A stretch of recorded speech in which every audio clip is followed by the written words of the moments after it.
Phil Neville's first appearance as England head coach was going well until he was asked to name the top scorer in the Women's Super League. After a week in which his past tweets were pored over and his credentials questioned, he spent an hour in broadcast interviews saying all the right things.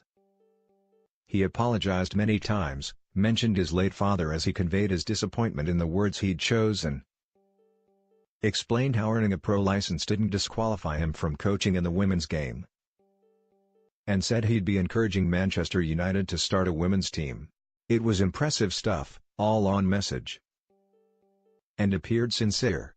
But then one scribe decided to test his knowledge of women's football. First there was a pause, then a look to the ceiling. You could tell the former Manchester United player wanted to get this right. After another pause and a clue, the 41-year-old said, "It's not Izzy Christiansen." He continued to rack his brain for what he thought was the right answer. 20 seconds elapsed. It was starting to feel uncomfortable. What Neville didn't know was he had already named the player, Manchester City and England midfielder Christiansen, who has 7 goals this season. As he got up to move on to his next engagement, he was put out of his misery. He replied, "I knew it. To a degree. At least it wasn't on the same level as former England men's boss Sven-Göran Eriksson, who couldn't name the Leicester goalkeeper or Sunderland left-back, Ian Walker and Michael Gray." If you're interested, when he made his debut in front of the media in 2001. For a man looking to create the right impression and underline his status on his first media appearance, it was symptomatic. Lots of potential, but with homework to do. Former Manchester United and Valencia coach Neville was at pains to explain he didn't know every facet of the women's game, but he said he would, in time. The same had happened when he was appointed coach at Valencia. "When I went to Spain, I knew 3 of their players," he said.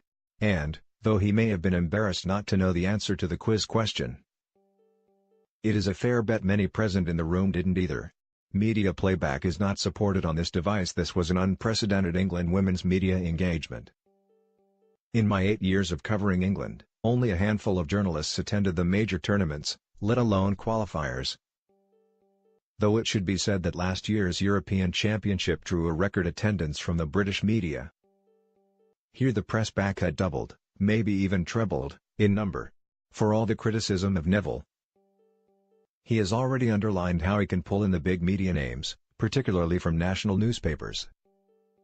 Everywhere you looked there were chief sports writers, from The Times, The Guardian, The Daily Mail.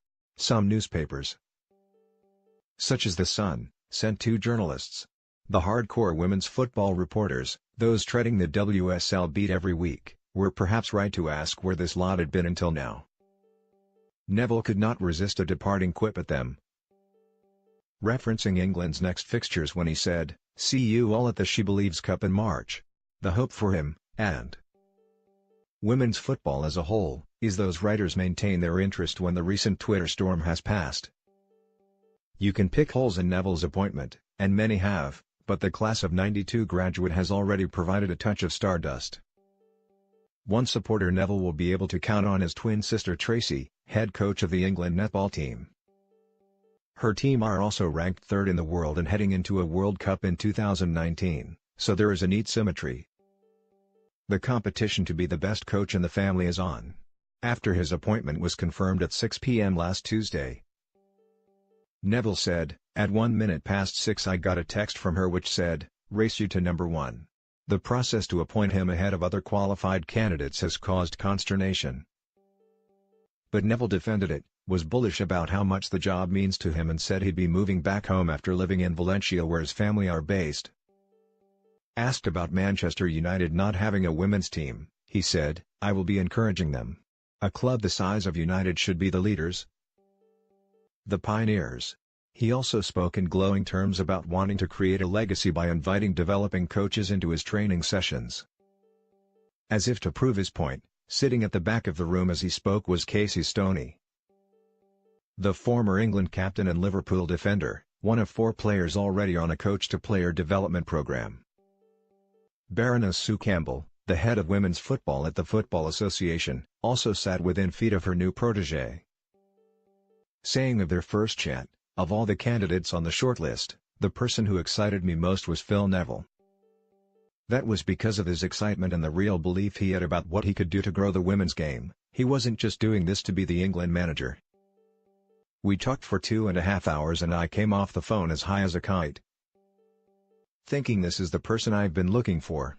Neville said that first call had taken him back to the moment then England boss Terry Venables called him to say he had been picked for England. He added, "Playing for England is the ultimate, managing England is the ultimate. I've never used the word stepping stone. For me, anything other than this job would be a step down." Neville's Twitter account is now gone, reflecting how now is a serious time.